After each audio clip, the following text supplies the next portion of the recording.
নমস্কাৰ আজি আমি আহিছো অন্য এটা ক্লাছ লৈ আৰু সেকেন্ড ইয়াৰ পলিটিক্যাল সায়েন্সৰ পাৰ্ট বি ৰ প্ৰথম অধ্যায় জাতি নিৰ্মাণৰ প্ৰত্যাহ্বান এই অধ্যায়টোৰ পৰা আমি কিছুমান শৰ্ট কুৱেশ্যন উলিয়াইছো আৰু এই কুৱেশ্যনসমূহ আজি আমি আলোচনা কৰিবলৈ গৈ আছো তো আহা আমি আলোচনা কৰো প্ৰথম প্ৰশ্নটো হৈছে ভাৰতৰ প্ৰথম প্ৰধানমন্ত্ৰী কোন আছিল প্ৰশ্ন আহিবও পাৰে কেতিয়াবা এইটো হয়তো প্ৰত্যেকই জানেই ভাৰতৰ প্ৰথমগৰাকী প্ৰধানমন্ত্ৰী কোন আছিল উত্তৰ হ'ব জৱাহৰলাল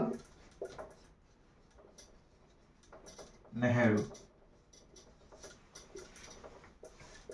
দ্বিতীয়টো প্ৰশ্ন হৈছে অসমৰ পৰা মেঘালয় পৃথক কেতিয়া কৰা হৈছিল অসমৰ পৰা মেঘালয় পৃথক হৈছিল 1972 চনত 1972 চনত অসমৰ পৰা মেঘালয় পৃথক হৈছিল 3 নম্বৰ প্ৰশ্নটো হৈছে সংবিধান সভাৰ সভাপতি কোন আছিল ইয়াৰ উত্তৰটো হ'ব ৰাজেন্দ্ৰ প্ৰসাদ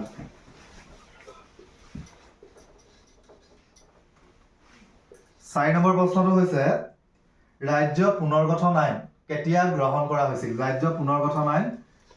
1956 চনত গ্ৰহণ কৰা হৈছিল ষ্টেট ৰিঅৰ্গানাইজেশ্যন এক্ট 5 নম্বৰ প্ৰশ্নটো হৈছে স্বাধীনতাৰ পিছত ভাৰতৰ প্ৰথমগৰাকী উপপ্ৰধানমন্ত্ৰী আৰু প্ৰথমগৰাকী গৃহমন্ত্ৰী কোন আছিল ইয়াৰ উত্তৰটো হ'ব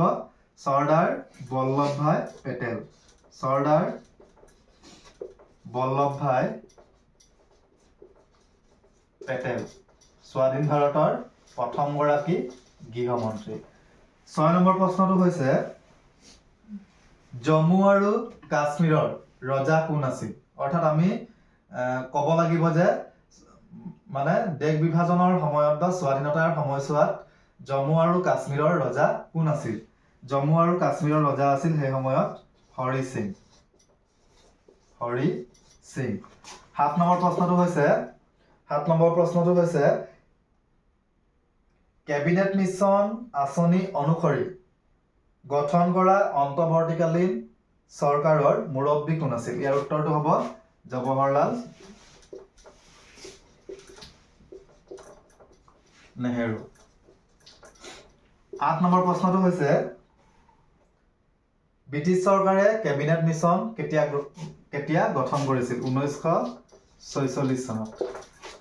9 নম্বৰ প্ৰশ্নটো হৈছে অন্ধ্ৰপ্ৰদেশ ৰাজ্য কেতিয়া গঠন হৈছিল অন্ধ্ৰপ্ৰদেশ ৰাজ্য গঠন হৈছিল 1953 চনত 10 নম্বৰ প্ৰশ্নটো হৈছে